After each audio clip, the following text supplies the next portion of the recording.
Hey, this is day 10 of 31 days through Ezekiel and Daniel.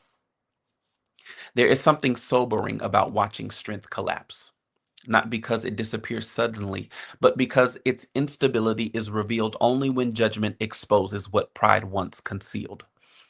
Ezekiel 27 through 29 unfolds like a funeral procession for splendor that mistook brilliance for permanence.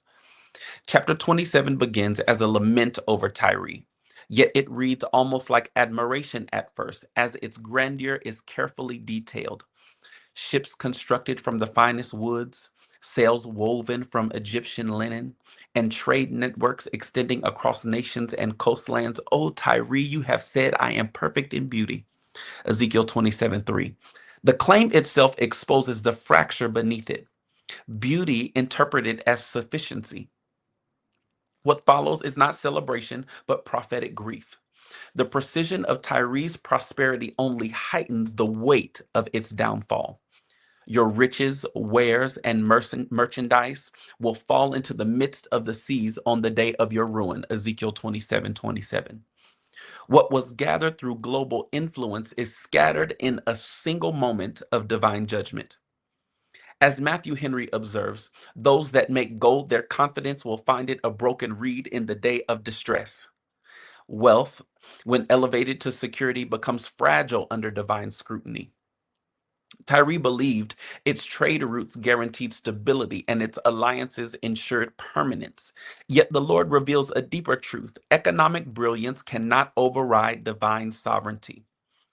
Systems built on self exaltation always carry within them the seed of their own collapse, because what is not anchored in God cannot sustain itself under pressure.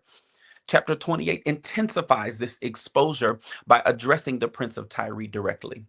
Because your heart is lifted up and you say, I am a God, I sit in the seat of gods, Ezekiel 28:2. Pride is no longer implied, it is declared. What begins as confidence matures into self-deification. You are a man and not a God, though you set your heart as the heart of a God, Ezekiel 28:2.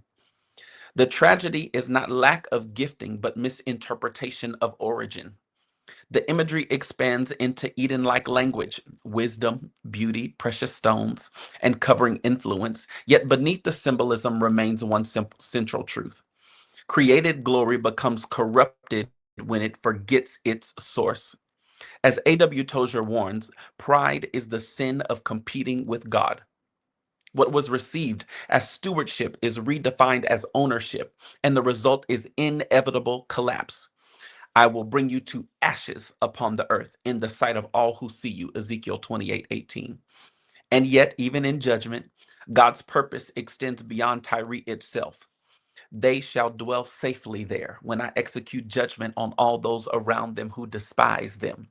Then they shall know that I am the Lord their God. Ezekiel 28:26.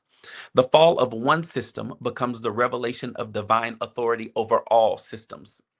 Judgment is never isolated, it is revelatory. Chapter 29 shifts the focus to Egypt, the enduring symbol of worldly strength and perceived stability. Behold, I am against you, O Pharaoh, king of Egypt. Ezekiel 29:3. Egypt represents not only a nation, but a mindset. Security built on visible resources rather than covenant trust. Pharaoh's declaration is revealing. My river is my own. I have made it for myself. Ezekiel 29:3. Self-sufficiency has become self-worship. Egypt's confidence rests in the Nile, in agriculture, and in military strength. Yet God declares that what sustains them will be touched, reduced, and redefined. The point is not destruction for its own sake, but the dismantling of illusion. God confronts what has replaced him as the source of security so that dependence might be restored. The distinction matters. Divine judgment is not arbitrary collapse, but corrective revelation. It humbles what has become self reliant in order to restore awareness of dependence. Across these chapters, one thread remains unbroken. Wealth is not security, beauty is not permanence, and power is not sovereignty. Only God remains unshaken. Tyre was magnificent, Egypt was ancient and formidable, yet both stand under the same reality, the scrutiny of heaven, that refuses to be impressed by appearance alone. The repeated refrain, then they shall know that I am the Lord, reveals the deeper intent. These judgments are not merely geopolitical, they are theological. They are not about removing nations from history, but about revealing God within it. Holiness in these chapters is not localized or limited, it is universal, and it governs even the most established systems of human strength.